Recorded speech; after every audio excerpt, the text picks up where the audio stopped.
Bonsoir à tous. Alors, si vous pouvez juste penser à couper vos micros pour ceux qui ne vont pas parler tout de suite. Voilà, pour ne pas avoir les bruits de fond. Merci.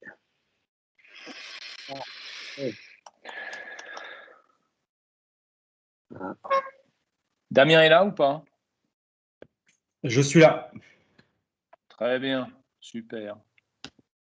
Voilà, hop, je laisse rentrer. Parfait. Bon, très bien. Bonsoir à tous. Donc, je tiens à vous dire, parce que j'y suis obligé, que vous êtes enregistrés. Donc, montrez-vous sous votre meilleur profil. Renaud, tu fais bien de rajuster les lunettes. Bienvenue à tous pour ce troisième épisode de la FFI Academy du mois de mai, où cette fois-ci, nous parlons digital pour les entreprises industrielles. Et aujourd'hui, nous finissons en beauté avec la réalité augmentée et la réalité virtuelle, avec des témoignages formidables d'entrepreneurs qui sont sur ces segments et sur ces secteurs et qui ont monté des projets assez dingues et assez intéressants à vous présenter aujourd'hui. En tout cas, c'est très inspirant. J'adore dire le mot inspirant parce que Laurent déteste que je le dise. Donc, je le dis, voilà, c'est très inspirant. Inspirant et même très, très inspirant. Moi, ça m'inspire beaucoup, en tout cas. Donc, je vais laisser la parole à Thomas Coustenoble, qui va nous parler de ma PME numérique et qui ensuite passera la parole à Laurent, puisque comme vous le savez, Laurent impose son temps de parole. Donc voilà, on va le laisser parler ensuite. À toi, Thomas. Ça marche, merci Emmanuel. Bonjour à tous pour cette nouvelle édition. Donc moi, je suis très heureux du partenariat que Microsoft a avec les FFI. Il faut dire que c'est une histoire qui remonte depuis le début même. Depuis le début. Donc moi, je m'occupe du segment PME et on a vraiment à cœur dans les équipes Microsoft de trouver des histoires inspirantes. Alors pas que dans la tech, on va en parler ce soir, mais surtout chez nos clients traditionnels, voilà, qui font des vêtements, qui essayent de créer des marques aussi très inspirantes qui produisent local en France. Microsoft, ça fait 40 années qu'on est en France. On est peut-être la boîte américaine la plus française, avec une présence régionale. Et donc, on a aussi à cœur d'aider les PME dans cette phase de reprise. Et on s'est dit que ce serait pas mal d'aider, notamment à travers le numérique, mais pas tout seul. Et donc, c'est pour ça qu'on a monté Ma PME numérique, qui est une initiative collective avec tout un tas d'acteurs de la tech qui ont des offres pour les PME. Déjà, pour les faire connaître, et deux, aussi pour travailler à des formations gratuites, à des mises en relation à grande échelle entre des PME traditionnelles et des acteurs de la tech qui sont dans des univers qui ne se croisent pas tout le temps. Donc là, ce soir, on va avoir un bon exemple, justement, avec des acteurs qui sont dans l'écosystème Microsoft, qui sont sur des sujets très innovants. Et justement, j'espère qu'ils vont vous inspirer avec des cas d'usage qu'on pourrait projeter dans tout un tas d'industries et de PME françaises. Voilà, j'en ai terminé. Je vais céder la parole à Laurent et encore merci pour le partenariat. Merci Thomas. Et effectivement, c'était très intéressant d'avoir ces trois sessions. La première, effectivement, sur un petit peu... pour nous faire prendre conscience que les PME françaises ont un peu de retard, mais qu'on est en train de le rattraper sur le digital. La deuxième, avec un exemple très pragmatique sur le Made in Italy. Et on termine en beauté avec une session qui va être consacrée à la réalité virtuelle mixte et augmentée, parce que vous allez voir qu'on peut faire beaucoup de choses avec ce type d'application, ce type de technologie, que ça soit sur la partie plus production, c'est-à-dire amélioration de l'efficacité, de la productivité d'un employé. Donc là, ça sera plutôt Damien qui va illustrer cette partie-là, même s'il pourrait parler de beaucoup d'autres choses. Mais en tout cas, Damien, j'aimerais que tu puisses te cantonner à ça avec les quelques cas d'usage et les explications un peu plus globales que tu vas fournir. Je te laisserai présenter ton entreprise, mais qui s'adresse en tout cas à tout type de secteur, tout type d'entreprise. Tu disais même à partir de quelques salariés jusqu'aux grands groupes, et même dans les secteurs de la culture, de la santé et de l'industrie. J'ai bien bossé là ? Ah, parfait, Laurent. Merci. C'était voilà, très bien. Alors ensuite, n'oubliez pas de me flatter quand je vous rends la parole. Damien, c'était très bien. Merci. Ensuite, petit changement de programme. On va avoir non pas Renaud, mais Grégoire Grégoire Moisson, très joli nom, bravo, qui va s'exprimer sur une partie réalité virtuelle et qui nous emmènera, grâce à Wild Immersion, qu'il dirige et qu'il anime au quotidien, hein, qui est la première réserve d'animaux virtuels, et qui va nous montrer un petit peu la capacité émotionnelle de ce type de technologie, sachant que la vente, c'est quand même de l'émotion, c'est de la conviction, c'est de la séduction. Et ben, quand on arrive à émouvoir des enfants, des personnes âgées qui connaissent rien à la techno avec ce type d'application, autant vous dire qu'on peut aussi faire du business. Et ça sera d'ailleurs, pour finir, le propos de Renaud, qui lui a utilisé à peu près les mêmes technos sur l'outil de travail, sur on va dire les actifs un peu plus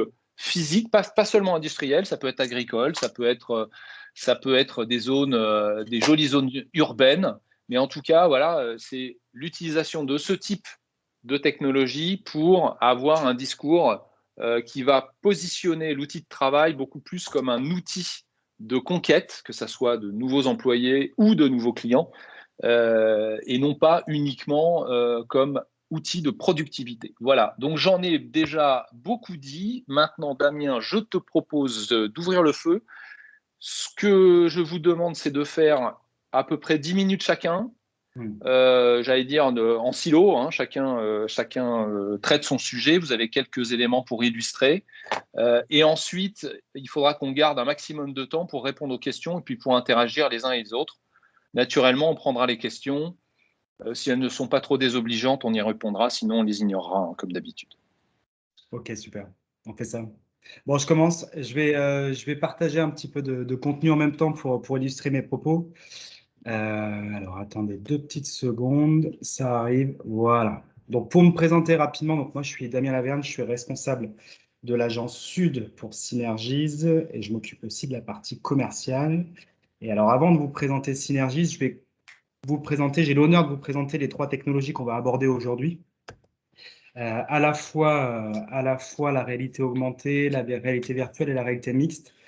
Vous devez certainement connaître la réalité virtuelle. C'est déployé depuis de nombreuses années. Concrètement, c'est quoi? Je mets un casque sur la tête et je suis dans un monde entièrement virtuel, entièrement conceptualisé. Je vais pouvoir faire plein de choses avec. Je vais pouvoir tout bouger, tout déplacer, tout prendre, etc., etc. Je suis dans un monde entièrement virtuel et je suis immergé dans ce monde-là. La réalité augmentée, donc l'avantage de la réalité virtuelle, c'est son côté no limites sur la partie interaction. La réalité augmentée, je vais prendre un support, un téléphone, une tablette, et je vais passer devant quelque chose et je vais pouvoir avoir des informations qui vont venir s'afficher sur le téléphone ou sur la tablette et je vais pouvoir interagir avec ces informations. Je vais pouvoir cliquer, je vais pouvoir ajouter du texte, ce genre de choses. Puis il y a une nouvelle technologie qui est arrivée en 2016, tout début 2016, qui a été créée par Microsoft, qui s'appelle la réalité mixte et qui vient prendre un petit peu le meilleur des deux mondes. C'est-à-dire qu'on va à la fois avoir un haut niveau d'interaction et à la fois un contenu qui va être contextualisé.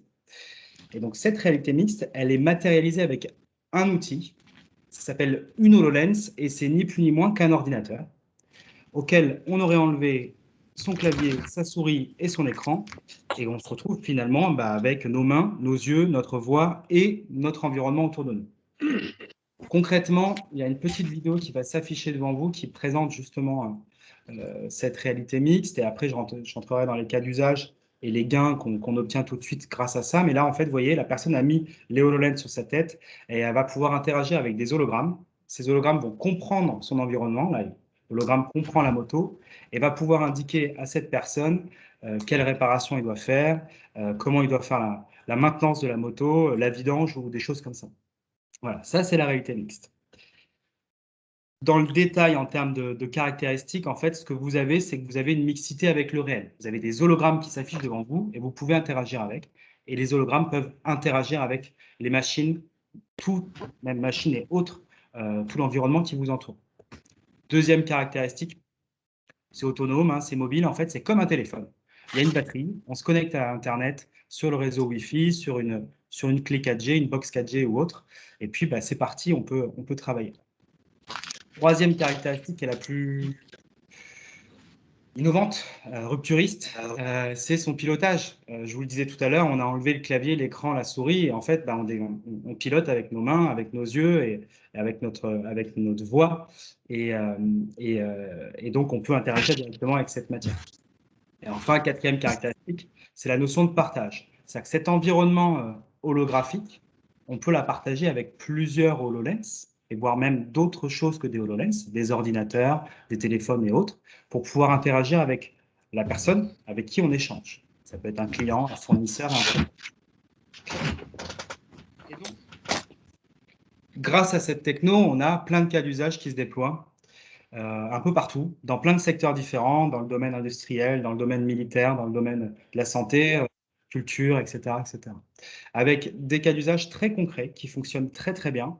Typiquement, celui que vous avez en haut à gauche, le support et l'expertise à distance. Ça a été le cas confinement, hein, ça a fortement accéléré en 2020, forcément parce qu'on ne pouvait plus se déplacer, on ne pouvait plus rencontrer ses clients, on ne pouvait plus aller dans les usines, on ne pouvait plus présenter du matériel, faire des événements, etc. Et là, bah, qu'est-ce que c'est concrètement? Bah, j'ai des HoloLens sur la tête et je vais pouvoir interagir avec une personne à distance et la personne va être comme si elle était à ma place. Donc, j'ai des clients qui utilisent ce cas d'usage pour faire du montage et de l'assistance de machines. C'est-à-dire qu'ils vendent des machines, ils les envoient un peu partout. Une entreprise comme ça qui fait des machines pour la pâtisserie, ils en vendent au Japon, ils en vendent aux États-Unis. Et au lieu de se déplacer au Japon pour pouvoir faire le montage de la machine sur site et former leurs clients, bah, tout simplement, ils mettent une HoloLens avec la machine, ça arrive sur site et le montage est fait par le client à distance avec l'entreprise basée en France. Ce cas d'usage, on le retrouve assez régulièrement hein, dans plein de domaines différents, où on va pouvoir être comme si on était à la place de la personne. On a un deuxième cas qui fonctionne aussi très bien, c'est tout ce qui va être assistance aux opérations, formation. Concrètement, j'ai un opérateur qui est sur une ligne de production qui ne sait plus trop comment elle fonctionne, ne sait plus trop comment on doit faire la maintenance, on ne sait plus trop faire le calibrage, ou en tout cas, il faut reposer des questions, retrouver sur le manuel d'emploi, ce genre de choses. Bah là, au lieu d'aller chercher les informations, on met les lunettes sur la tête et on voit directement sur la machine comment il faut la paramétrer pour produire une quantité de 50 millilitres, de 100 millilitres, etc., etc. On est guidé. D'ailleurs, il y en a qui ont tendance à dire que cette techno, elle permet d'augmenter l'être humain de capacité supérieure. C'est un peu ça, c'est un peu cette approche. En fait, on va pouvoir guider l'être humain à réaliser des différentes actions. Et après, on a un troisième cas d'usage qui va aussi vous intéresser, c'est tout ce qui va être vente. J'ai quelque chose de complexe à vendre. Aujourd'hui, je vais faire une présentation PowerPoint. Je vais avoir des affiches, je vais avoir un format A4, je vais faire ce genre de choses pour présenter à mon client le produit, ou je vais l'inviter dans mon showroom pour lui présenter aussi. Voilà, tout simplement, on arrête de faire ça, on prend le produit, on l'a créé en 3D et on le projette dans les lunettes. On met les lunettes sur la tête de son client et son client voit son produit qu'il souhaite acheter. Il le voit en taille réelle. Il peut le prendre, le déplacer, le mettre dans son usine, par exemple, hein, ou dans son environnement, et voir tout simplement toutes les caractéristiques du produit. Voilà, ça c'est des grands cas d'usage qu'on retrouve dans la réalité mixte. Je regarde le temps, j'ai 47, il me reste 3 minutes. Nous, ce qu'on fait là-dessus, en fait, c'est qu'on adresse toutes les problématiques autour de cette technologie. Les problématiques de matériel, les problématiques de développement, les problématiques de licence, de formation, etc. Et comme je l'évoquais, c'est une techno qu'on retrouve dans beaucoup, beaucoup de secteurs aujourd'hui en France, puisque depuis janvier 2020, on a accompagné plus de 300 projets de déploiement de cette technologie dans plein de secteurs différents. Là, vous voyez principalement des grands groupes, mais Laurent l'évoquait tout à l'heure, aussi bien dans les petites entreprises que dans des grands groupes, pour déployer ce type de cas d'usage que j'ai pu vous présenter. Voilà pour la partie, en tout cas, de présentation de la réalité mixte. Je laisse mes camarades présenter la partie aussi réalité virtuelle et réalité augmentée. Laurent, je te rends la main. Alors Damien, tu viens d'introduire une pratique très surprenante dans ces cafés virtuels, c'est-à-dire que tu as tenu le timing. Eh bien, nous allons nous habituer et considérer que c'est comme ça qu'il faut faire. Donc, je passe maintenant la parole à Grégoire. Jusqu'à maintenant, on a fait croire que c'était impossible. Alors, tu nous as mis un bordel pas possible. Tu nous casses un peu le truc, là. Tu vois, on ne crée plus qu'on termine à l'heure. Grégoire, tu vas maintenant pouvoir présenter au public ébahi ce qu'est Wild Immersion et comment est-ce qu'on peut mettre une techno au service d'un message plus éthique et d'un public qui, pour le coup, n'est pas du tout un public de professionnels. Merci pour cette introduction, effectivement. Merci Damien pour la présentation. Rude épreuve, mais passée avec brio, bravo. Je vous emmène effectivement à un autre endroit, clairement, très très loin, puisque je vais vous emmener au milieu de l'habitat naturel des animaux. Wild Immersion, c'est ça, c'est la première réserve naturelle virtuelle. On téléporte nos spectateurs en tête-à-tête avec un jaguar, en tête-à-tête avec un cachalot, pour créer un effet d'empathie, un effet waouh, le fameux effet waouh, pour plonger et pour rappeler à l'homme à quel point c'est beau tout ça. Alors, on est une entreprise commerciale au départ et on le reste, mais on a effectivement, comme le disait Laurent, un message éthique qui, on le souhaite en tout cas, doit provoquer une action. Et l'action, c'est la protection. La protection de l'environnement en général et la protection plus particulièrement de l'animal et de son habitat naturel. Donc, l'émotion, c'est une chose. Je ne dirais pas qu'elle est simple à obtenir, mais avec les animaux et la technologie, donc le 360, on y arrive plutôt bien. Maintenant, une fois qu'on a atteint cet objectif, comment est-ce qu'on fait descendre, comment est-ce qu'on descend cette échelle pour passer de l'émotion à l'action? C'est vraiment ça le sujet qui a été le nôtre pendant quelques temps, parce qu'on a très bien réussi notre démarrage de projet. Beaucoup de médias qui se sont intéressés au sujet éthique.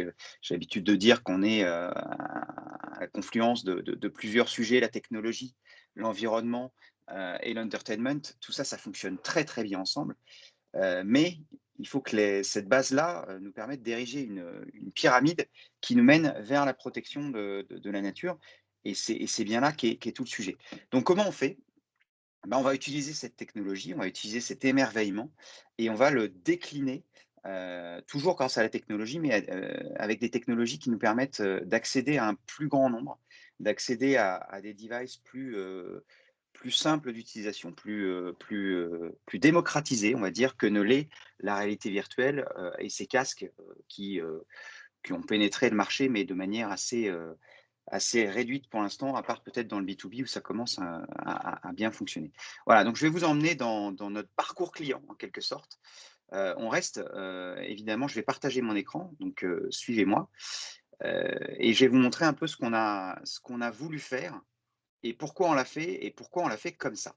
Voilà, donc logiquement, vous devez voir mon écran et je vais vous emmener dans ce qu'on appelle chez nous Wild Explorer. Donc vous voyez normalement une planète. Si ce n'est pas le cas, il est temps de me le dire. Sinon, je vais continuer.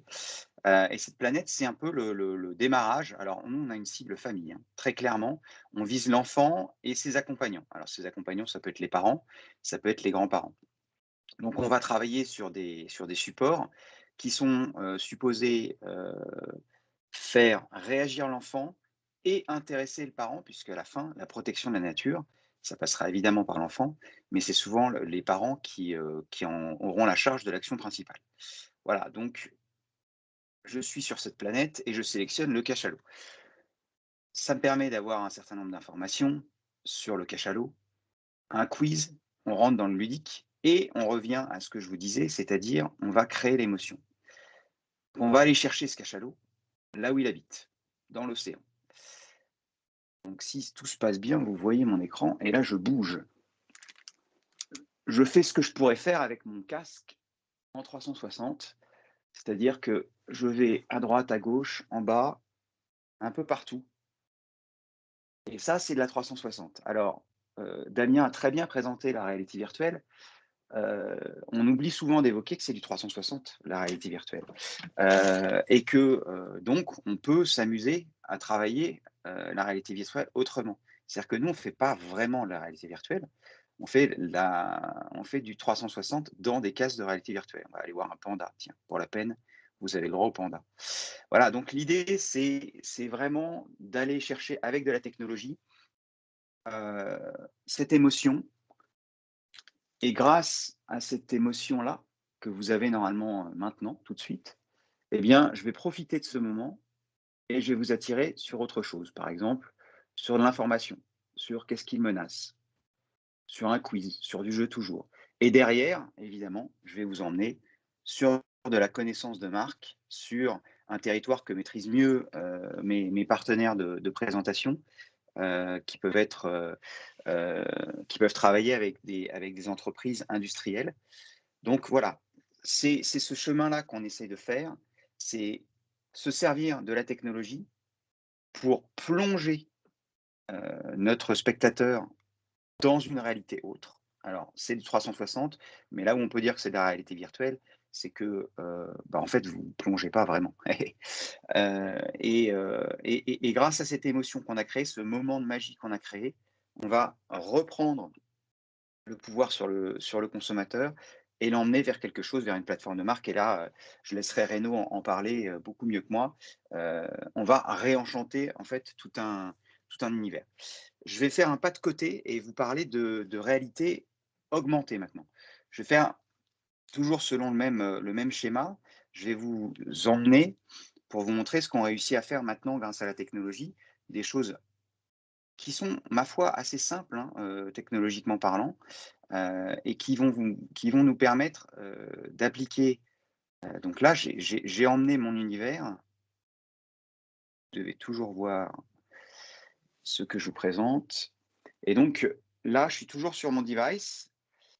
Et voilà ce qu'on a créé. On a créé une application qui nous permet, à partir d'un jeu, de retrouver les animaux d'une façon différente encore. Donc là, en l'occurrence, hop, un marqueur, et je retrouve mon animal que je vais pouvoir suivre. Alors là, en l'occurrence, dans mon jardin, je vais pouvoir apprendre des choses sur lui, sur le même modèle que celui que je viens de vous montrer sur Wild Explorer.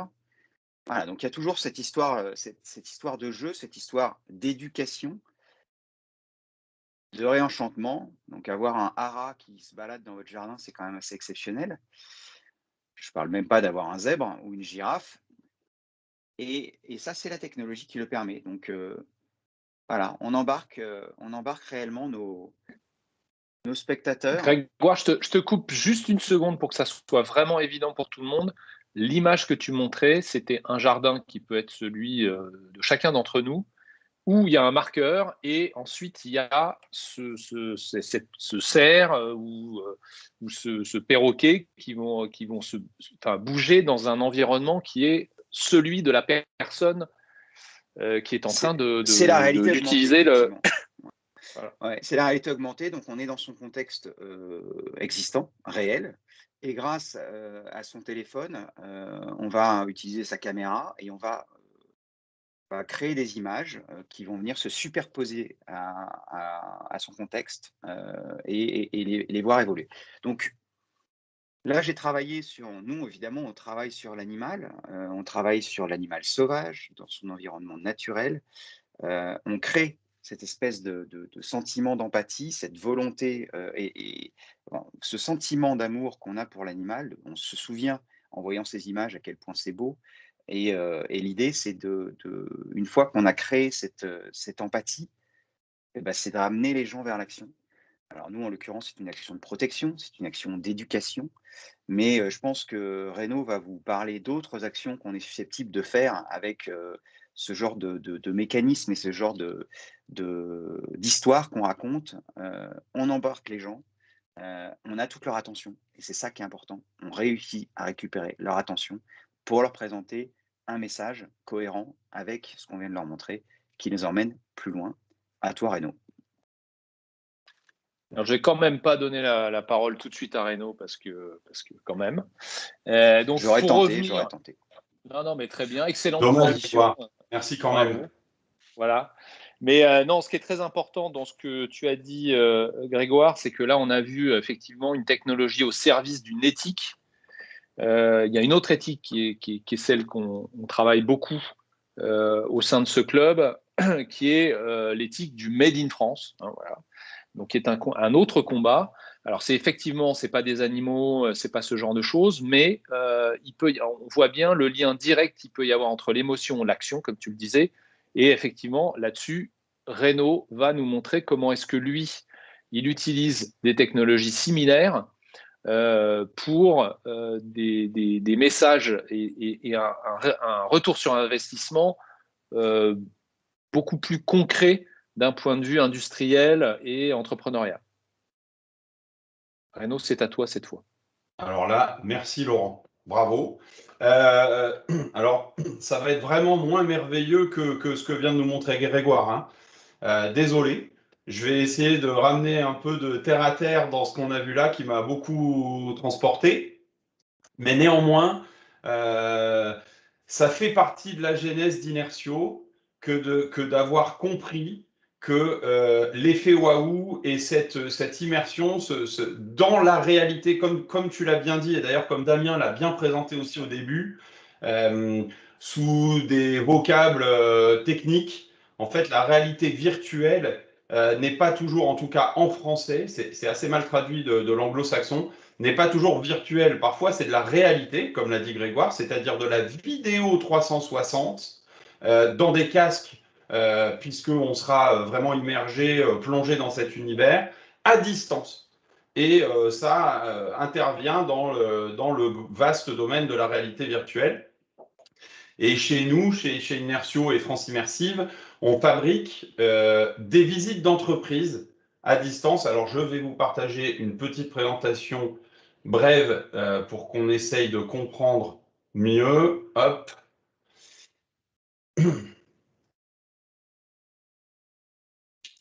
La voilou. Est-ce que tout le monde la voit? Sachant que je ne vous vois plus. Donc, OK. Si vous ne m'arrêtez pas, c'est que tout va bien. Non, c'est bon, ça, on voit. Et comme l'a rappelé Grégoire, agir sur les émotions, c'est fondamental. Et nous, on l'a vraiment transposé si vous voulez, au monde de l'entreprise, particulièrement. Passe en mode diapo, je pense, Renaud. Passe en plein écran parce que là, on voit 2 slides à la fois. Bon, on va rester comme ça alors. Là, vous voyez? On voit plus rien là? C'est bon, j'ai réussi à te faire foirer ton truc. Merci, bravo. Je te félicite. Non, mais j'y retourne. Et je resterai en mode, hop, là, vous le voyez? C'est parfait. Allez, on reste comme ça. On a essayé de transposer ça au monde de l'entreprise en se disant que, puisque la téléportation dans un monde merveilleux jouait sur mes émotions et que dans le monde marketing, les émotions permettaient d'augmenter et d'upgrader la performance commerciale, hein, les actes d'achat, comment on allait pouvoir transposer ça? Donc, on a proposé des visites d'entreprise, des visites de savoir-faire, des visites d'industrie ou de terroir français au plus grand nombre. Je vais tenter de vous lancer cette petite vidéo pour ceux qui n'ont jamais vu de visite immersive. Alors du coup, est-ce que si je repasse comme ça, on voit la vidéo?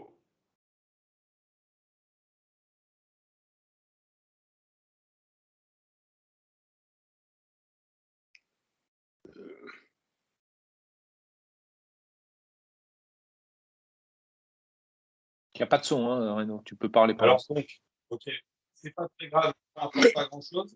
C'est que vous découvrez qu'on peut se promener dans différents univers, que ce soit du tourisme, de l'entreprise, de la logistique.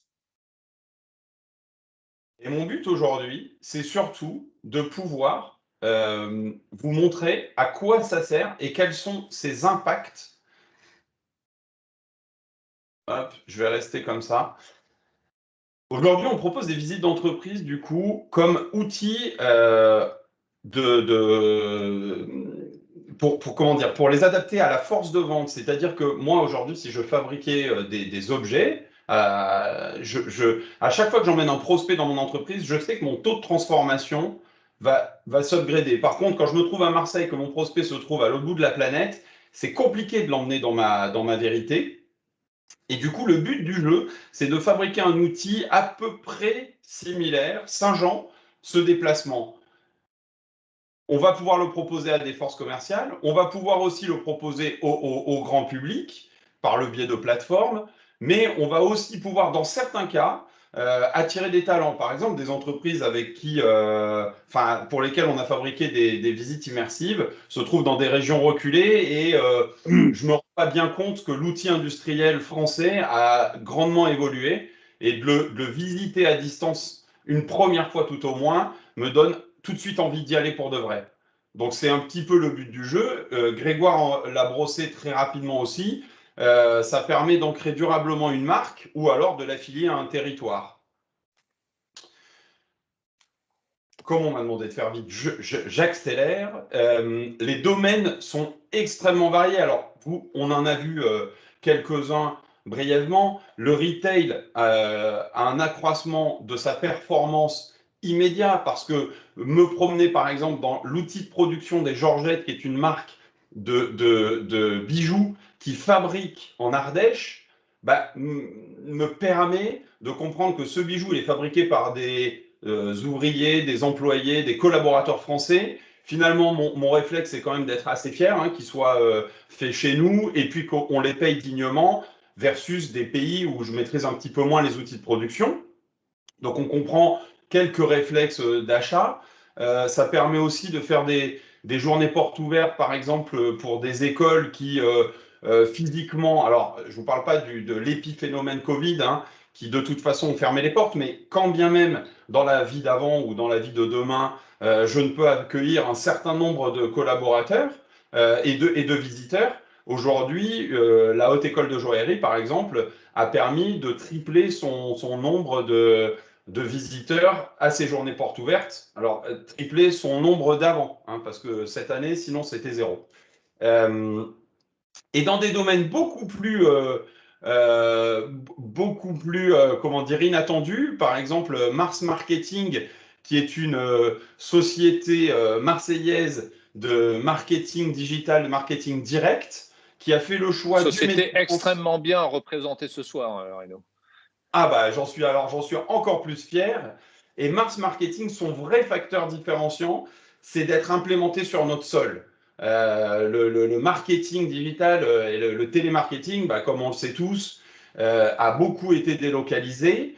Et qu'est-ce que ça veut dire de l'implanter sur son sol ? C'est de traiter dignement ses collaborateurs, de travailler plus facilement avec ses prospects, avec son produit. Et les dirigeantes de Mars Marketing, elles savent très bien que quand leur prospect vient les visiter, la performance commerciale s'en trouve tout de suite impactée positivement. De ce fait, la visite immersive permet de pallier à un déplacement. Par exemple, si je discute avec quelqu'un qui se trouve à l'autre bout de la France, on va éviter un déplacement qui ne peut se faire ou alors qui aurait même pu se faire, mais on va gagner un peu de temps. Et dans l'industrie, c'est exactement pareil, que ce soit Progress Silicon ou d'autres industries, quand elles se font visiter, je m'aperçois de la qualité du process, de la qualité des produits. C'est ce qu'on essaye de faire avec ces visites immersives à distance. Je terminerai par deux choses. La première chose, c'est sur quels KPI, finalement, ces visites immersives, ces visites d'entreprise, de terroir ou de savoir-faire, vont agir. Alors, ça va dépendre de chacun des axes de projet qu'on va choisir. On a compris que dans le retail, ça pouvait agir directement sur le chiffre d'affaires, le panier moyen, voire la diversification de produits. On a fait une visite de la chocolaterie de Puy-Ricard. Quand je visite l'entreprise, je m'aperçois qu'ils font des calissons. J'achète un produit supplémentaire, diversification de produits. Dans le B2B, le taux de transformation, la mémorisation de la marque, par exemple les Georgettes, une fois que j'ai vu que c'était fabriqué en Ardèche, peut-être que moi qui n'étais pas familier avec cette marque, elle va rester dans mon cerveau. Le wow effect, alors certes largement moins bien qu'un Baleno, mais néanmoins, la marque va jouer là-dessus. Un facteur différenciant qui peut-être avec le temps s'affaiblira, mais surtout un taux de fidélisation.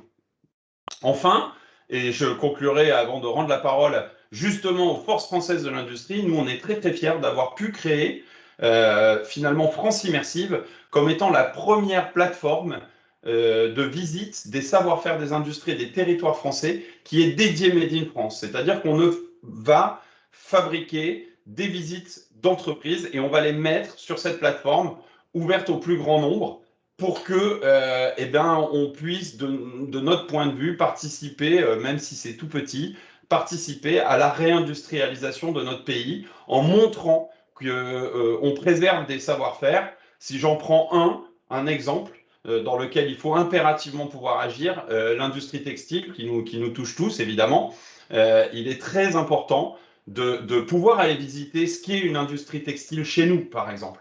C'est fondamental, avant qu'il n'y en ait plus, par exemple. Voilà, donc un cas concret d'usage de la réalité virtuelle sur l'entreprise française. Merci Renaud. C'était bravo. Ouais, bravo à tous les trois. Vous avez tous tenu le temps à tel point qu'il va falloir qu'on meuble, Emmanuel, parce que sinon on va finir trop tôt.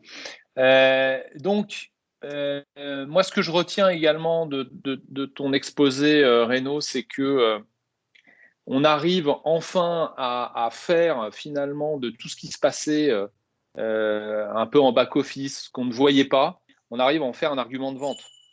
Et ça, c'est très important parce que, pour citer un philosophe du 21e siècle du nom de Gilles Attaf, on est en train de quitter l'ère de la marque, qui était plutôt dans les années, le siècle précédent, où on faisait des marques avec une personnalité, avec une image, avec beaucoup de choses qui étaient même parfois un peu superficielles, voire des postures qui allaient jusqu'à l'imposture.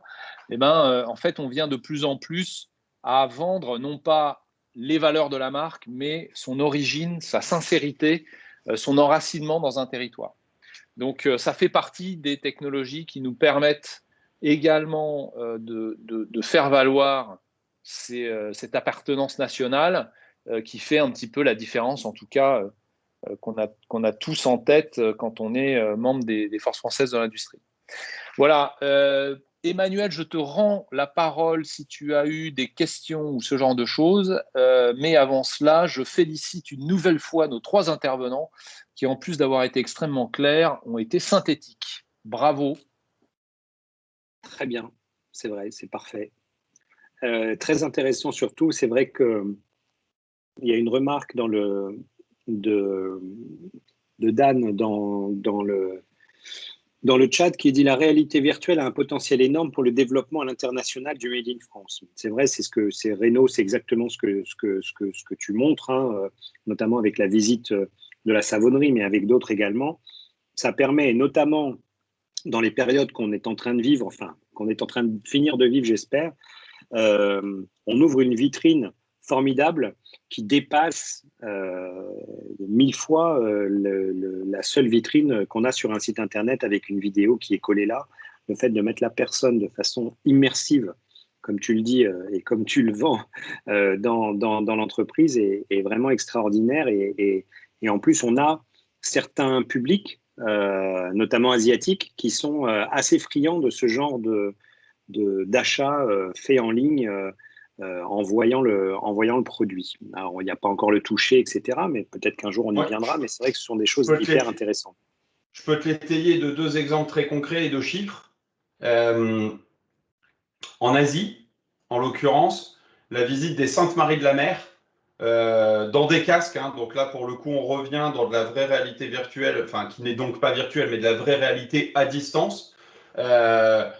Des Coréens du Sud qui ont envoyé plusieurs centaines de touristes, car 19 tour operators ont vu le truc dans le casque, et plutôt que les concurrents qui avaient des brochures, par exemple, ou Marius Fabre qui participe à un salon à New York et qui fait visiter sa savonnerie et qui explique à des New-Yorkais qu'un savon de Marseille, un vrai savon de Marseille, c'est 21 jours de fabrication, là où un faux savon de Marseille, hein, parce que marque pas possible à déposer, c'est 2 heures de fabrication. Il y a quand même une très grosse différence.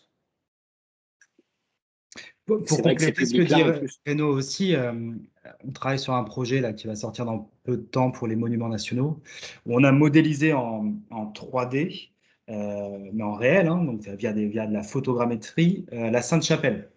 Et donc à Paris, sur l'île de la Cité, qui est l'un des lieux les plus visités de France, pour pouvoir justement, comme tu le disais Renaud, faire des visites pour des touristes étrangers à distance avec quelqu'un, un guide qui se balade dans la Sainte-Chapelle et qui va pouvoir euh, faire sa visite directement depuis ses yeux. Donc les personnes vont suivre en direct euh, la visite et voir des hologrammes. Quand je dis des hologrammes, voir des choses, des objets qui vont expliquer comment on a fabriqué les vitraux, comment on a fabriqué tel élément, tel élément, tel élément.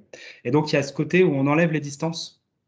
On casse ces distances, ces barrières qui font que c'est compliqué de se déplacer juste pour voir la Sainte-Chapelle ou Sainte-Marie-de-la-Mer ou autre, et faire en sorte que ça soit beaucoup plus proche, quoi. Créer une vraie proximité. Tout à fait. On a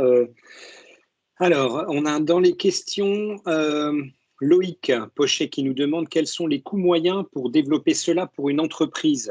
Alors, j'imagine que la réponse c'est ça dépend, mais est-ce qu'on peut avoir un ordre d'idée en gros du développement de ces outils?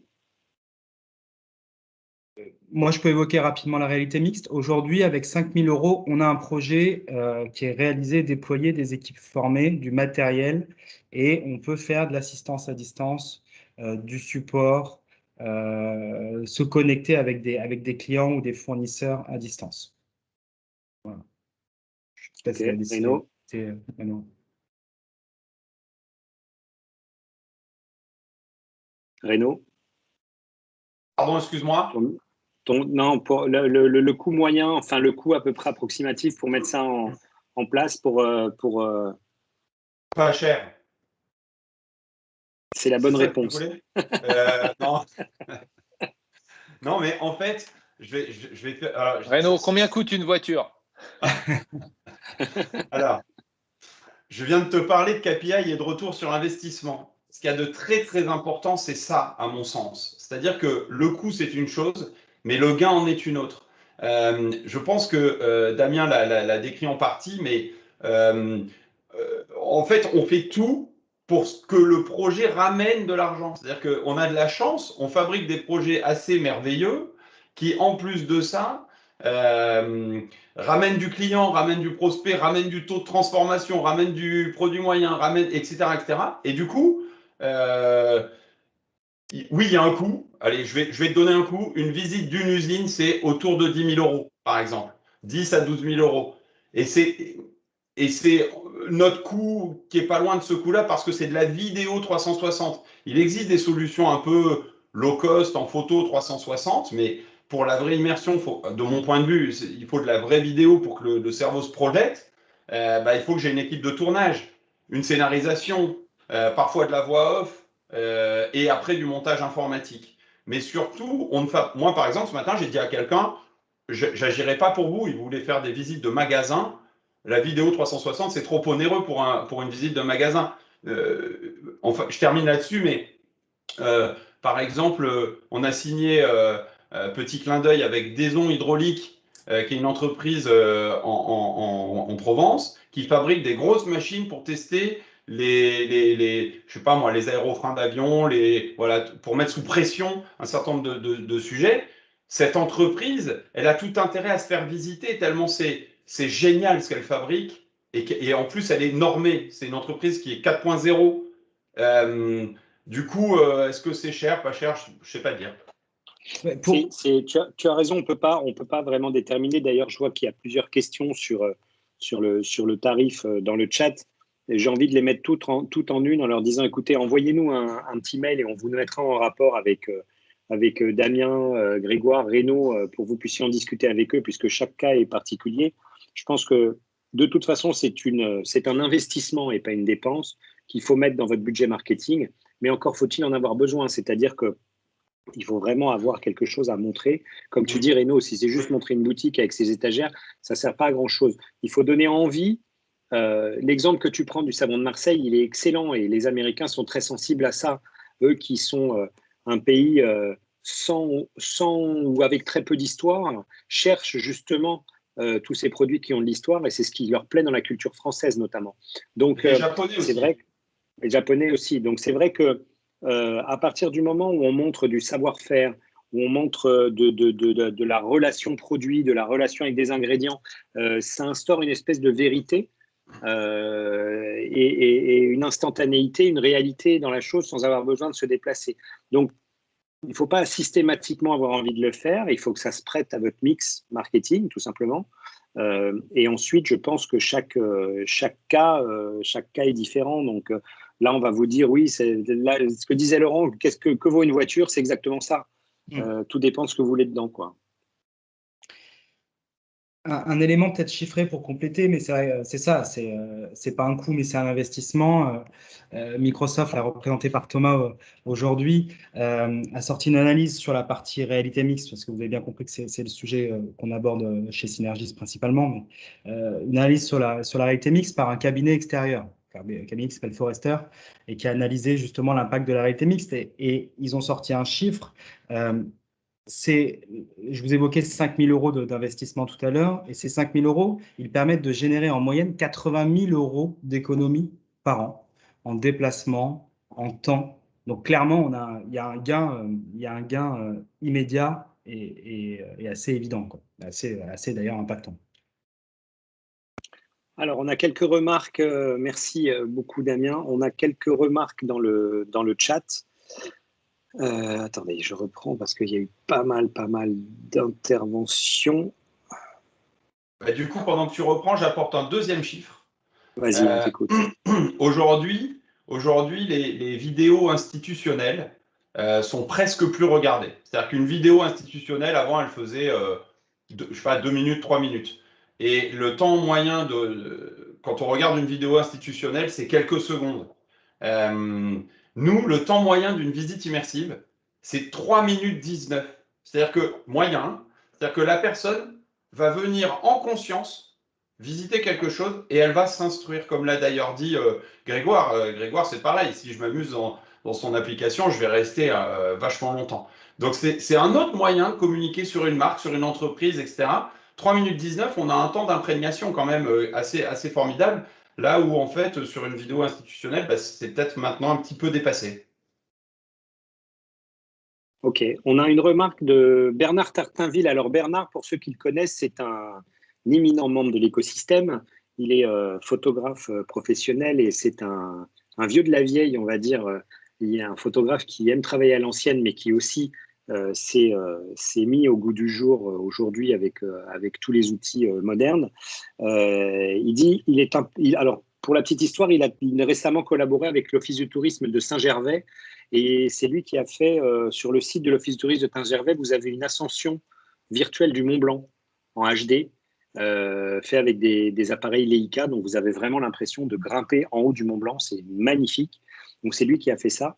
Il dit important de ne pas confondre les visites 360 générées avec des caméras automatiques 360 qui sont en bas de gamme, entre parenthèses Google, et les visites 360 photographiques haute résolution, très haut de gamme. Donc c'est vrai que le matériel est complètement important.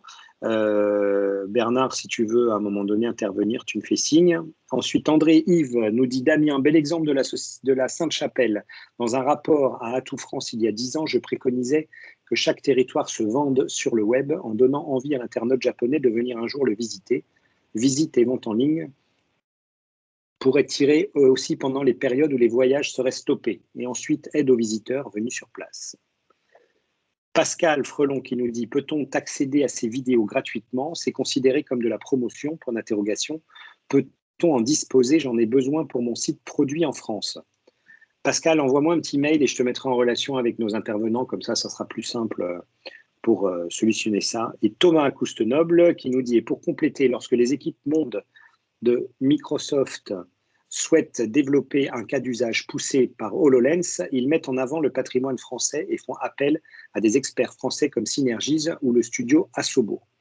un nouveau regard sur le Mont Saint-Michel grâce à HoloLens. Donc, on a un lien. Vous avez un lien dans le chat pour aller le voir si vous voulez. Voilà. Alors, Vincent. Moi, je tiens quand même à dire que j'ai levé la main depuis un quart d'heure. Mais... Ouais, mais tu me connais. Moi, je ne suis pas très scolaire. Hein. Je lis les interventions de nos membres. Non, mais Vincent, je voulais dire que d'abord, session après session, tu lis de mieux en mieux. Hein. Le mec prend la... T'as vu, j'ai pris des cours. Je m'améliore de jour en jour.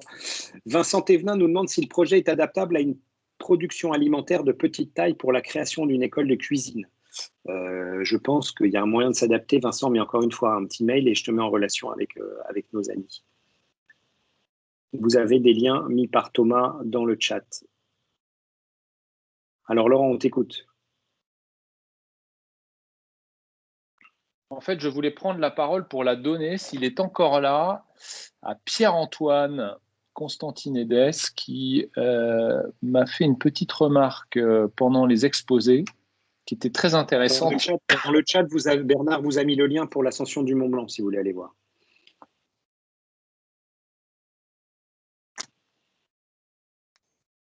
Oui, bonjour à tout le monde. Je ne sais pas si vous me voyez. Oui, Pierre, vas-y, on te voit. Voilà. Oui, non, la petite remarque que je faisais, c'était que nous, donc moi, je suis dans un atelier de confection de costumes, hein, donc très proche de Gilles Attaf notamment, et puis de Laurent, entre autres. Et c'est vrai qu'on a ouvert un petit magasin d'usine qui permet aux clients autour de Limoges et de Brive-la-Gaillarde, etc., de venir, alors quand ils peuvent, hein, évidemment, quand on n'est pas embêté avec ces histoires de virus, mais de venir commander un costume sur mesure ou prêt-à-porter. Et je dois avouer que chaque fois que je fais visiter l'atelier, parce que c'est la première démarche commerciale, c'est de leur raconter une petite histoire, de les sortir de cette ambiance un petit peu magasin stérile où il n'y a pas d'histoire. Chaque fois que je fais visiter l'atelier, que je décris les étapes de fabrication, que je leur explique comment sont réalisés les modèles, comment on les digitalise sur notre appareil de digitalisation, notamment avec l'Ectrasystem. Je dois avouer qu'à la fin, c'est entre 70 et 90% de la vente qui est déjà faite. On n'a pas besoin de convaincre chaque fois, c'est un waouh, ah ouais, c'est comme ça que c'est fait, c'est super intéressant. Et je présente Micheline, Gaëlle, Elodie, les plus jeunes qui arrivent, en leur disant, bah voilà, c'est le transfert du savoir-faire de Limoges dans notre atelier qui est en train de se faire. Alors, du coup, par rapport à cette présentation dans laquelle je me suis immiscé, moi, j'y crois à fond. J'y crois à fond parce que ça raconte vraiment une histoire et les gens ont besoin de ça à l'heure actuelle. Savoir où c'est fait, ça va nous distinguer évidemment de produits qui viennent de très très loin et dont on ne connaît pas vraiment l'origine. Donc, je suis fan, oui. Merci Pierre-Antoine. On a une petite remarque, Pierre-Antoine, une petite private de Steve Arlo qui dit « Bonsoir Pierre-Antoine, au bon souvenir de nos échanges chez Black Sun ». Ah oui, effectivement, oui. C'est vrai. Très bien. Est-ce que vous avez des questions, les amis? N'hésitez pas à lever la main ou à prendre la parole carrément. Faites comme Laurent, sinon allumez votre micro et prenez la parole.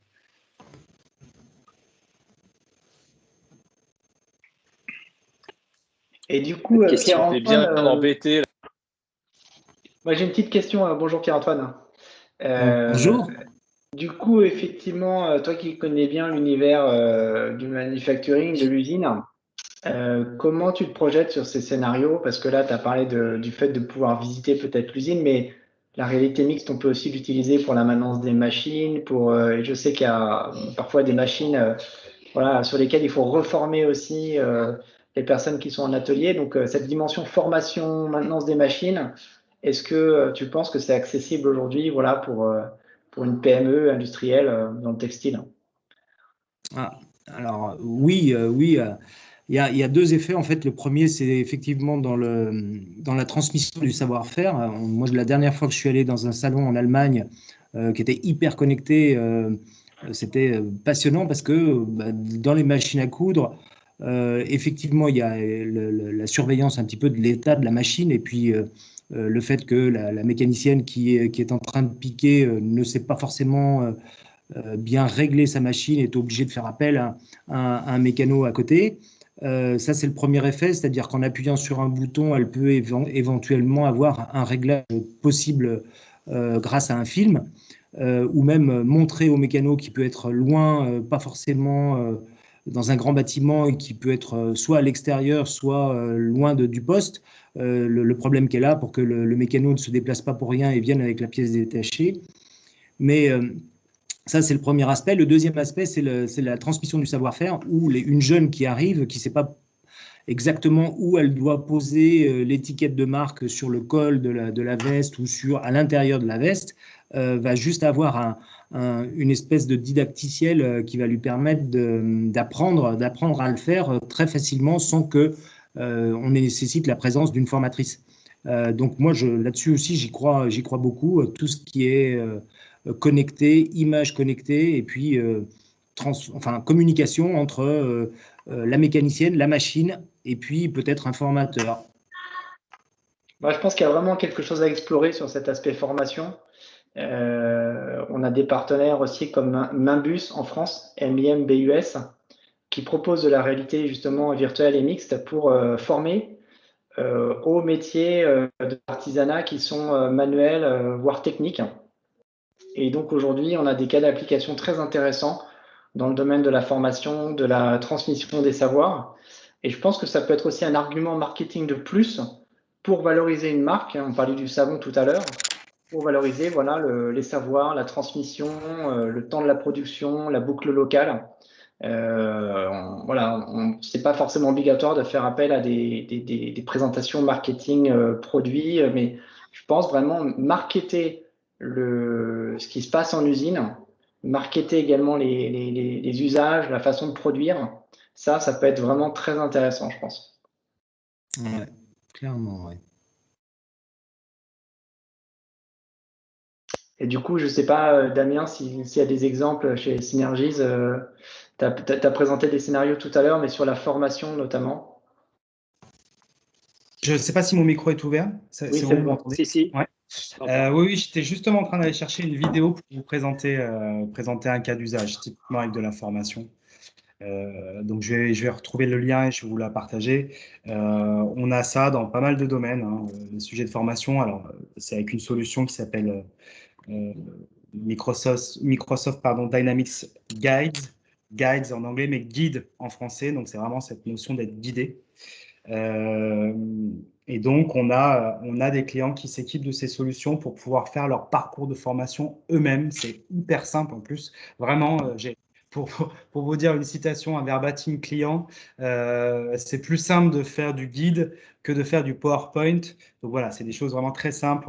On met du texte, des images, des vidéos et on place ces fameux hologrammes, ces objets 3D sur la machine à l'endroit où on souhaite. Et puis comme ça, on construit tout le parcours de formation. Et donc, comme ça, on capte le savoir aussi des personnes qui sont là depuis de nombreuses années pour faire en sorte après de pouvoir le transmettre à d'autres personnes, même si je pense que c'est aussi important, surtout sur des problématiques d'artisanat, aussi de pouvoir avoir une transmission d'humain à humain et pas forcément que passer par la machine. Mais elle vient compléter, elle vient conserver l'information et on peut la retrouver après ensuite assez facilement. Je vais vous partager la vidéo. Nous aussi, on fait des programmes de formation en vidéo 360 interactive pour immerger au plus près de celui qui fait le spectateur, d'ailleurs, que ce soit sur des écrans ou dans des casques. Et on va pouvoir afficher du contenu à côté de ce qu'on est en train d'apprendre. En effet, c'est un peu comme la mémorisation marque. Ce qui est important, c'est la mémorisation du message. Donc, c'est certainement un bout de l'avenir de la formation à distance. C'est certain. Puisqu'on s'approche du physique déporté, forcément, c'est l'e-learning de demain. Il est en VR ou en mixte, voilà, mais c'est plus puissant que juste de l'e-learning.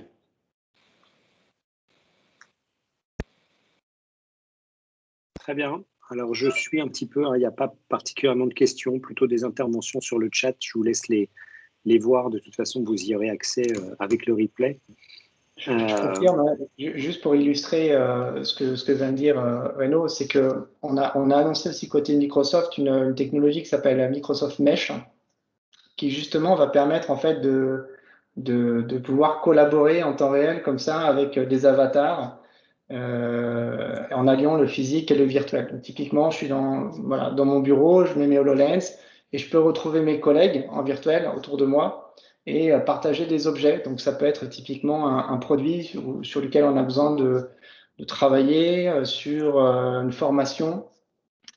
Et donc là, on commence vraiment à faire converger toutes les technologies qu'on connaît aujourd'hui. Donc, Damien a parlé des HoloLens tout à l'heure, mais c'est aussi le principe de Teams, c'est de pouvoir se retrouver tous ensemble et partager des objets ensemble. Donc, la prochaine étape, c'est vraiment ça, c'est de transposer ça dans le monde du réel. Et aujourd'hui, il y a tout pour. Voilà, on est en train de déployer la 5G, il y a du Wi-Fi un peu partout. On a tous été habitués à travailler en mode collaboratif. Donc, il y a des nouveaux usages aussi qui vont arriver avec ces innovations. Et donc, je vous ai mis ce que Microsoft a annoncé il y a quelques semaines, qui s'appelle Mesh, et qui est vraiment la prochaine étape du travail collaboratif en virtuel et en physique. Et du networking virtuel, Thomas, on aurait bien besoin d'une solution pour pouvoir se retrouver et faire du networking virtuel, puisque c'est ce que beaucoup de membres nous demandent. C'est vrai que, bon, là, alors on va normalement faire un premier. On peut l'annoncer, Laurent? Oui, on va l'annoncer le 30. Attendez, si je ne m'abuse. Le fait qu'on lance un réseau social complètement propriétaire qui s'appelle le FFI, non pas Mesh, mais Bistro. C'est un réseau social très puissant. Ouais, l'émotion, ça passe aussi par la planche à saucisson. C'est ça. Non, mais le retour aux habitudes et le prochain dîner des FFI physiques après la reprise et la libération aura lieu le mercredi 30 juin. Et donc, on a préféré attendre toutes les phases de déconfinement.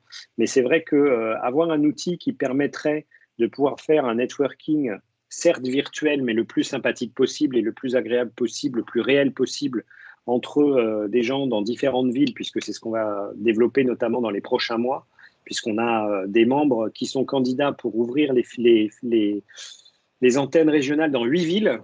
La semaine dernière, c'était 8 villes, il y en a peut-être eu d'autres entre-temps.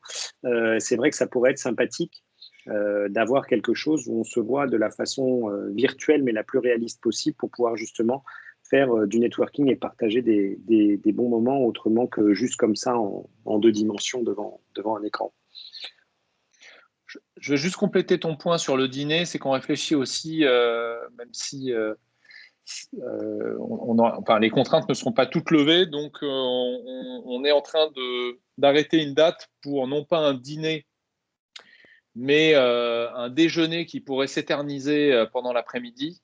Un petit peu, je ne sais pas s'il y a des amateurs de chicandier, mais le principe des après-midi bleu métal, où en gros on ne prend pas de rendez-vous le vendredi après-midi, et on sort de table un peu plus tard.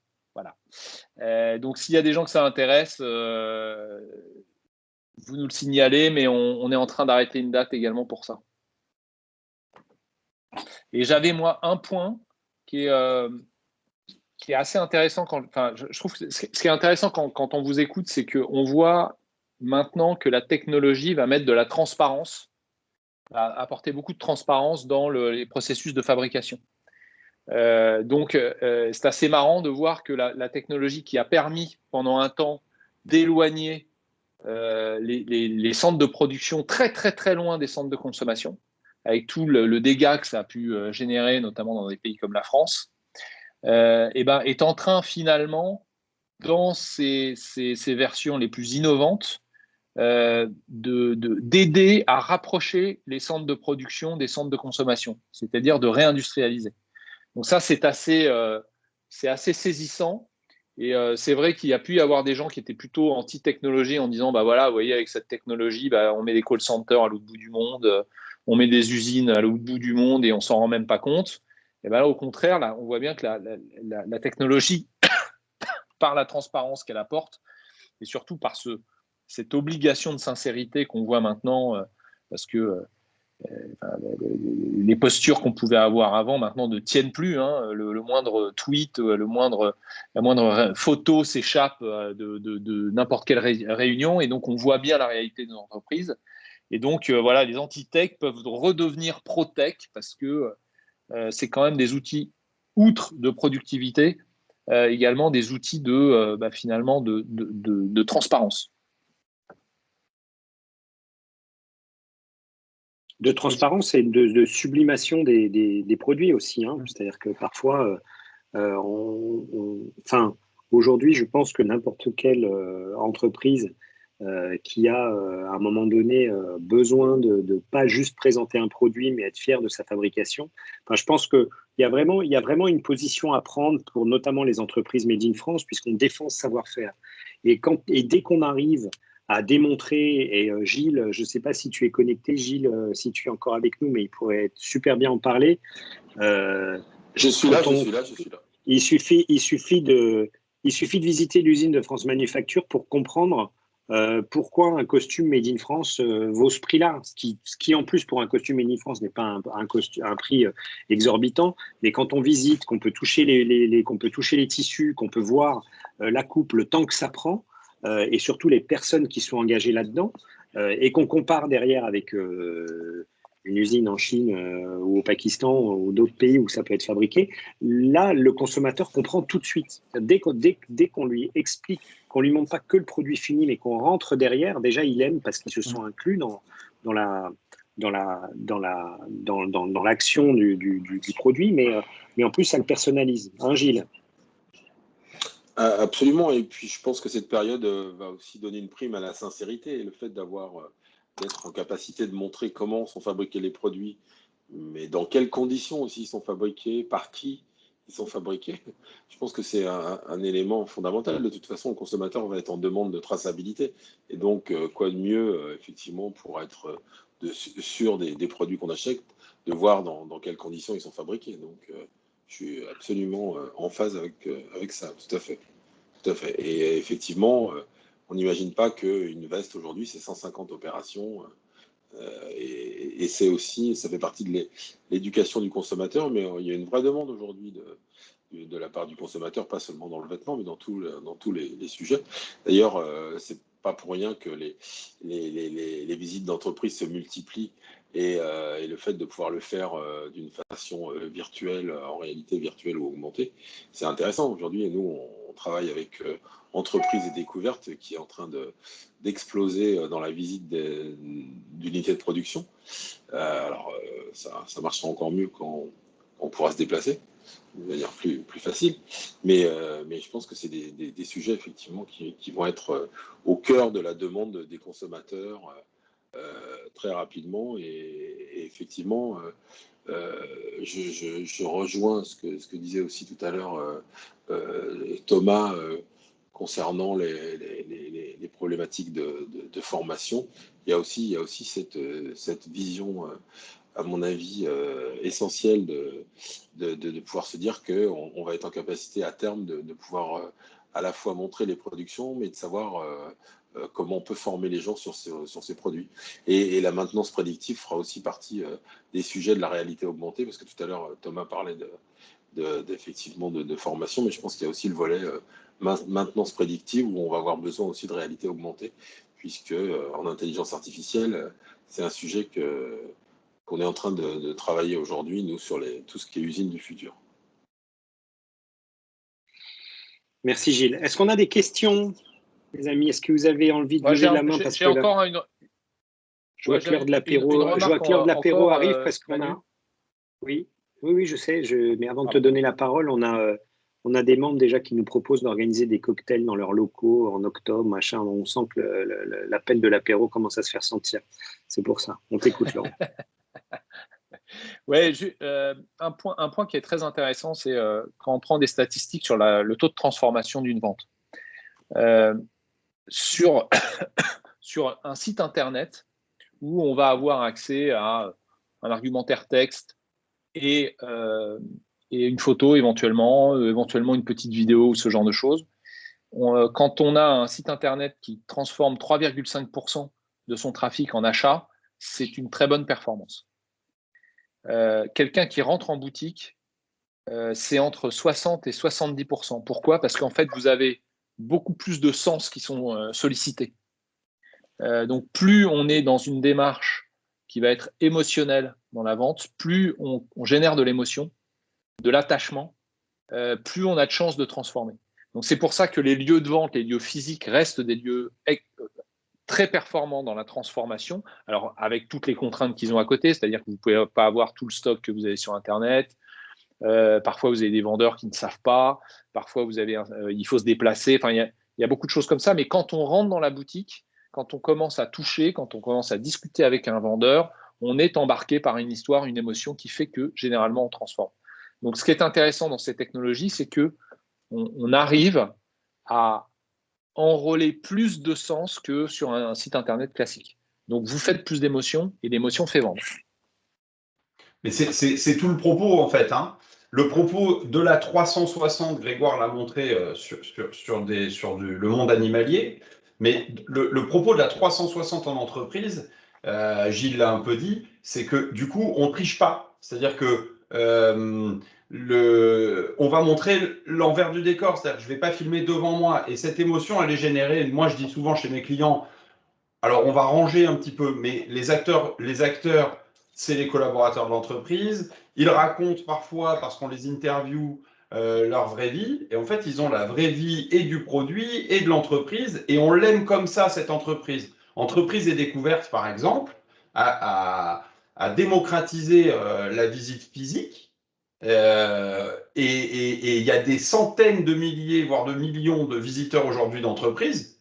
Le but du jeu, c'est de fabriquer la même chose pour les entreprises du Made in France en ligne pour qu'elles puissent vendre à nos compatriotes distants, mais aussi au monde entier, dans le monde entier. Quand c'est l'utilisation dans le casque, là, c'est la quintessence. C'est simple, moi je disais qu'on vendait de la téléportation. Quand on intervenait dans des salons, on téléportait les gens dans un univers distant. Aujourd'hui, sur le web, c'est très immersif, mais ça, c'est plus de la téléportation, mais c'est offert au plus grand nombre. Et on fait découvrir des savoir-faire. Et donc, cette émotion génère un acte d'achat derrière, direct. Et ça, du coup, en vous écoutant et en t'écoutant, Renaud, est-ce qu'on ne peut pas utiliser les codes que Grégoire nous a présentés sur Wild Immersion pour faire une galerie, en fait, de toutes les entreprises du Made in France C'est le cas. Voilà, avec, comme tu disais, quelque chose d'assez large sur le web jusqu'à des expériences beaucoup plus immersives et personnalisées en magasin ou chez soi. C'est exactement notre but. C'est ça. France Immersive, nous, on s'efface au profit du Made in France. Donc, c'est une plateforme qui regroupe tous ceux qui ont voulu être dessus, hein, parce qu'il y a des visites qui ne font que du B2B, ils ne veulent pas apparaître sur le grand public. Mais après, tu as plein d'autres supports. Moi, par exemple, on a fait des visites immersives pour Enedis, on a équipé leur showroom sur écran géant. Et donc, tu vas visiter des centrales fermées au public parce que c'est très, très dangereux, sur écran géant dans leur showroom. Mais tu as aussi un petit spin-off sur France Immersive, parce que finalement, Enedis, c'est aussi du Made in France. Donc, c'est un peu tous les supports d'une visite à distance, en fait. Hein. Ouais, je pense qu'il y a un truc à creuser avec l'État pour monter ça d'un cran, qui est une plateforme au niveau national, parce qu'on a quand même un patrimoine incroyable. Enfin, moi, mes plus beaux souvenirs, je le dis ouvertement parce que voilà, l'équipe est là, mais la visite de Limoges, qui était vraiment magnifique, la visite des usines Maison Berger aussi à Carquefou, c'est assez impressionnant. Voilà, et en plus, on est face à une génération d'entrepreneurs qui arrivent avec des nouveaux codes. Donc, souvent, les enfants ou la génération du dessous qui arrivent avec des codes et qui mixent le digital et qui modernisent les usines. Voilà, donc il se passe des choses super. Je pense que ça vaudrait le coup d'avoir une sorte de hackathon sur comment est-ce qu'on crée une vitrine voilà, au niveau national, voilà, financée peut-être par l'État. Voilà, je lance un sujet, une sorte de conclusion ouverture. Moi, j'ai discuté à certains échelons, mais je vais être complètement honnête, je pense que mon échelon ne suffit plus. Mais j'ai discuté avec des échelons étatiques ou semi-étatiques pour dire, parce que personnellement, je pense qu'il faut le faire pour les savoir-faire, les industries et les terroirs. Bien sûr. Et que, en effet, le donner en accès libre, c'est en tout cas notre vertu. Voilà. Mais après, Thomas, on se Je regroupe, lance. hein, on sera toujours plus fort à plusieurs. Exactement. Moi, je lance le sujet et je pense qu'avec tout ce qui a été partagé ce soir, il y a de l'expertise, il y a des idées, il y a peut-être des cas d'application qu'on peut montrer rapidement. Et voilà, moi, je suis prêt à suivre ça avec celles et ceux qui le souhaitent. Avec plaisir. Mm. On a une intervention de Bruno Forgue. Bruno, où es-tu? M'entendez-vous? Oui, on t'écoute. Oui. Alors, Bruno, tu es en mute. Hein. Je pense que ton coude a dû taper sur la barre d'espace et j'ai tapé sur la barre d'espace, excuse-moi, ouais. Vous m'emmeniez rêver et je ne sais plus ce que je voulais dire. Si, ça me revient. Moi, j'ai fait pratiquement l'essentiel de ma carrière dans le B2B, dans l'industrie, mais dans le cambouis, là où il y a de la poussière et de la graisse, et on vendait de l'électronique. Et il y a, on va dire, une vingtaine d'années, d'ajouter une photo dans un PowerPoint, c'était un différenciant énorme. On vendait à des techniciens, à des ingénieurs, à des gens qui étaient sur le terrain.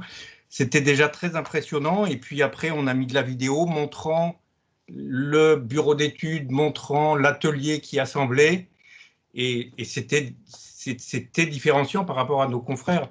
Et puis, j'imagine qu'aujourd'hui, ils sont allés beaucoup plus loin et puis ils iront beaucoup plus loin.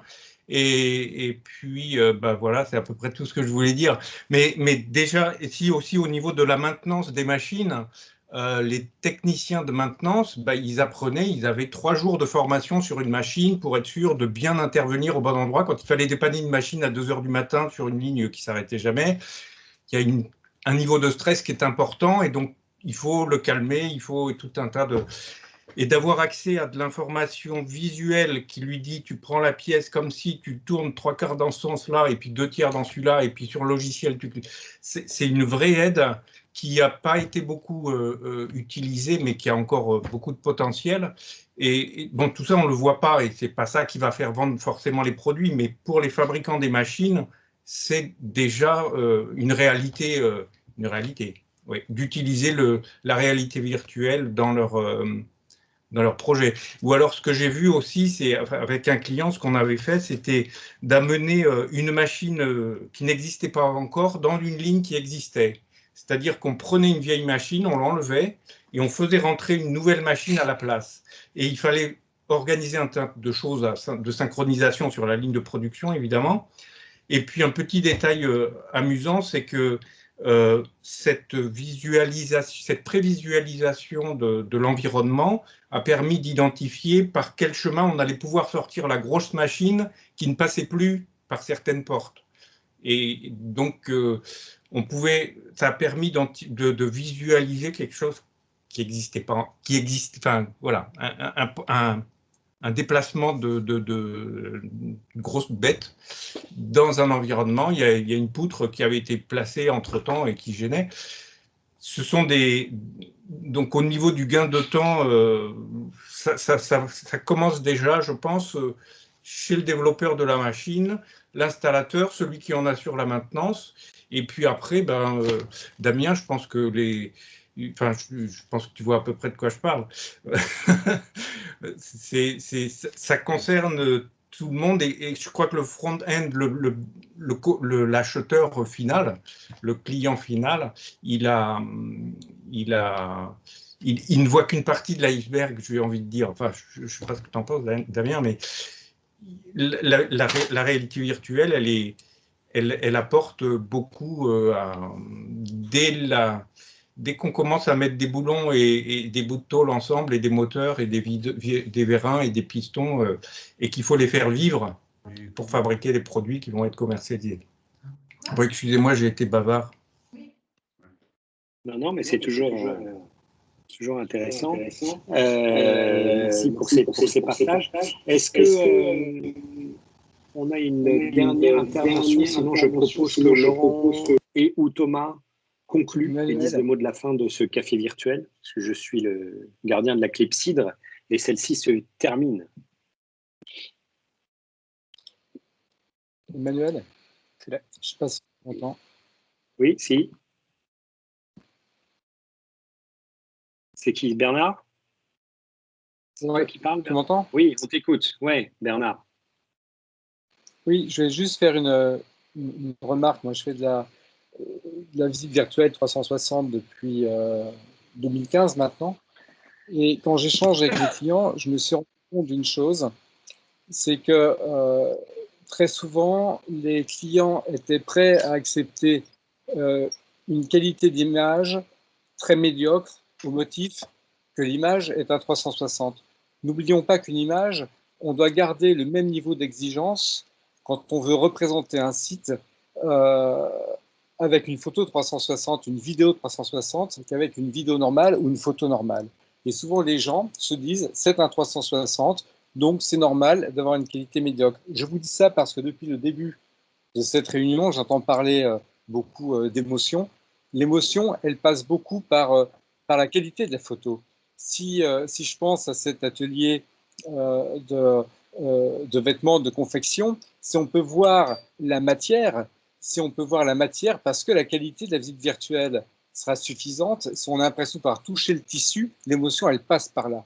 On n'aura jamais d'émotion, on n'aura jamais l'intérêt de quelqu'un qui regarde une visite virtuelle si on a une qualité qui est médiocre. Je crois qu'il y a deux éléments de mon expérience et de l'échange que je peux avoir avec mes clients. Et certains clients m'ont fait faire des visites virtuelles alors qu'ils en avaient déjà.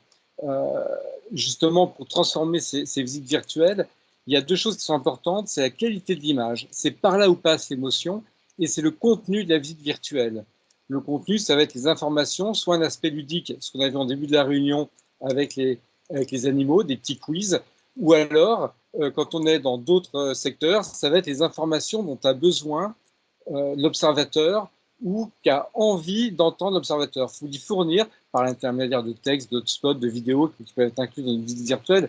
Ça peut être très riche d'informations, une visite virtuelle, mais ce sont les deux choses qui sont importantes. Les informations contenues dans la visite et l'aspect visuel. Et si on n'a que l'aspect visuel, un très bel aspect visuel sans information, la personne va vite se lasser, va vite quitter la visite virtuelle. Et à l'inverse, si on a des informations intéressantes, mais avec une qualité qui est médiocre, avec des détails qu'on ne verra pas, la personne ne va pas rester longtemps. Donc c'est vrai que c'est important de ne négliger aucun. C'est peut-être un plaidoyer pro domo que je suis en train de faire. Je suis photographe, vous le savez, mais je crois que c'est important de ne négliger aucun des deux aspects. Voilà, juste la petite précision que je voulais apporter.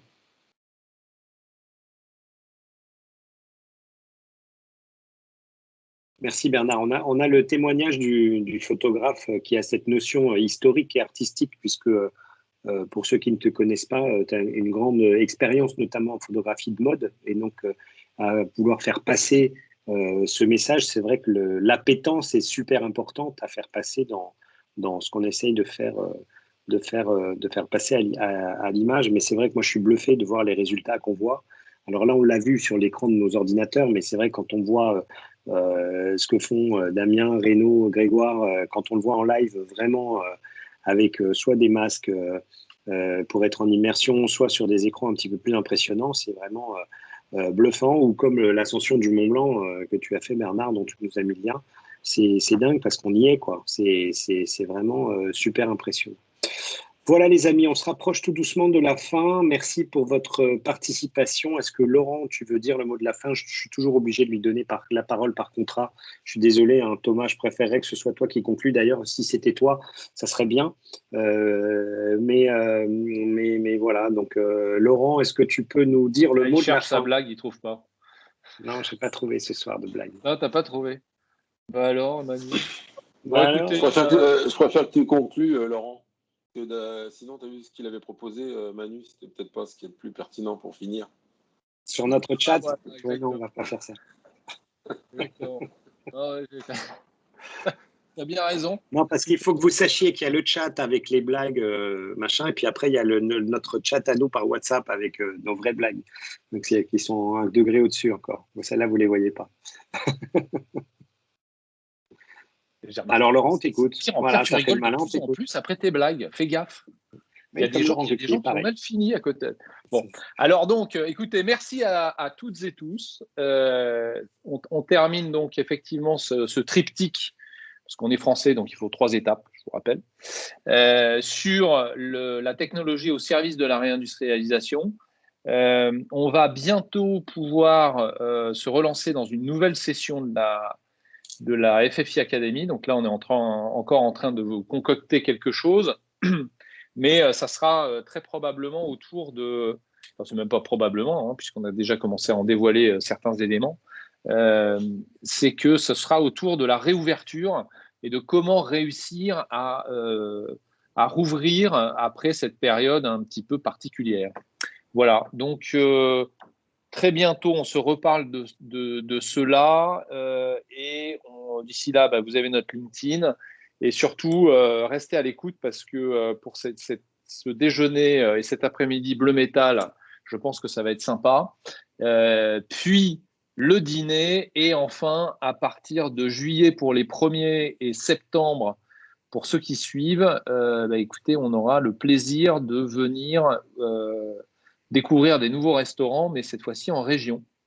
Voilà, donc 8 aujourd'hui et peut-être bientôt à une 9e ville. Voilà. Ça va pas arranger nos histoires de foi, tout ça. Non, il va falloir qu'on sache se démultiplier. Moi j'ai pris rendez-vous pour me faire greffer un foie en titane, personnellement, et pour pouvoir subir tout ça. Voilà. Merci les amis, merci pour cette participation. Merci encore à Microsoft et à ma PME numérique pour cette association sur cette série de webinars qui étaient vraiment très, très intéressants et qui, je pense, ont fait avancer pas mal de choses et de perceptions qu'on avait par rapport au digital qui aujourd'hui est indispensable en finissant de façon phénoménale aujourd'hui avec la réalité virtuelle et la réalité augmentée. Merci à tous. À bientôt sur les réseaux et très vite, on vous passe le programme de juin que Laurent vient de vous dévoiler à moitié. Et en attendant, vous avez nos coordonnées si vous avez besoin de quoi que ce soit. Bonne soirée à tous. Merci à tous. Au revoir. Bye.